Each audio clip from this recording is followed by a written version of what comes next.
Yes, well, we saw Wang Yi land this afternoon. There was actually a little bit of confusion with his landing, and he arrived early, and a few media did miss that. However, we have been invited to cover meetings that he'll be holding tomorrow. So he's going to be having some bilateral talks with the Foreign Minister here. We're expecting them to sign one memorandum of understanding in regard to promoting investment in green developments between PNG and China. So only that one MOU, which isn't surprising given PNG's in the midst of an election campaign. We weren't expecting there to be too many deals and agreements. So at this stage, we're hearing just that one MOU. After that bilateral discussion, he will be calling on the Prime Minister, James Marape. We've got no details at this stage as to what that will involve. However, the program would lead you to believe it is just going to be a brief meeting. And we have also been told we will get a joint press conference tomorrow. So hopefully media, including local journalists, will have a chance to ask some questions. Yeah. You brought up the fact that the timing of the visit is very close to an election. How does that pose a problem for people that are going to be going to the polls soon?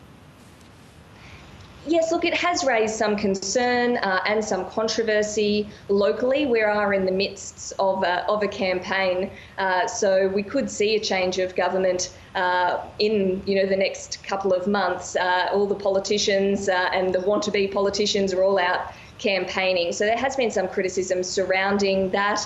Former Prime Minister Peter O'Neill, who's vying to get back the top job, has said that the timing is awkward and that visits are unnecessary. He hasn't aimed that just at China, but at all foreign visits. He says no one should be coming during campaign times, and that if any deals are signed, they could be open to be reviewed if we do see a change in government. So that has caused some concern. We've seen a statement just this afternoon from the incumbent Prime Minister, James Marape, who has said, he's welcoming Wang Yi, that it's significant for PNG, that this is a important bilateral partner, an important trading partner, and he's hit back at Mr O'Neill's comments, calling them childish.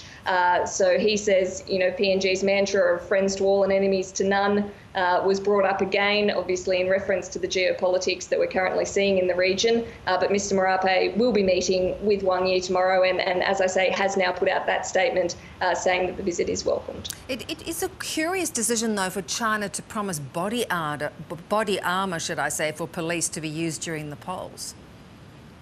Yeah, that's right, Bev. Now, this hasn't been officially announced, but I have heard this from a source that they will be gifting some body armour and helmets to PNG's security forces. So it'll be interesting to see if we do hear that announced tomorrow, but I understand those have been the discussions. Look, obviously security is a huge issue during PNG elections. Unfortunately, we have already seen violence. We've seen some convoys that have been burnt. We've unfortunately seen a couple of people already killed because we do get high tensions between supporters of different candidates. So security during PNG elections is a big issue, and we do know that, broadly speaking, the security services here are under-resourced. I'm sure it's a donation that would be welcomed, but obviously, anything with the focus on security is attracting attention.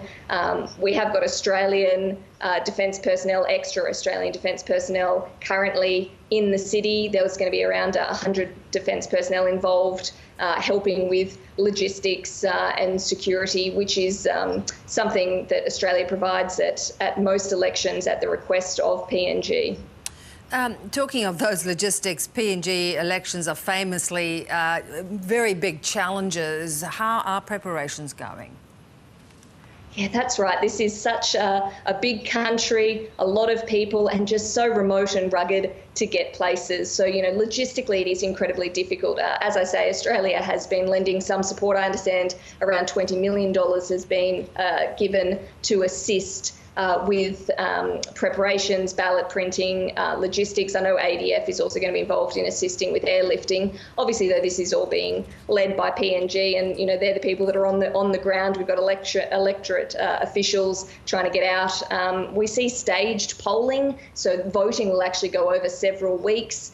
It is a big logistical effort, but security, as we were just speaking about, is the big issue. And there are concerns, given the start we've seen to the campaign, and I guess the high tensions with a couple of very popular and prominent candidates, that, you know, we could see more serious security issues. You know, so that is a big concern as the campaign heats up, and then as voting continues. There are real concerns around corruption, security, those sorts of issues. Yeah, well, no doubt we'll talk more about it with you as the weeks unfold. Good to talk. Thanks, Nat. Thanks, Bev.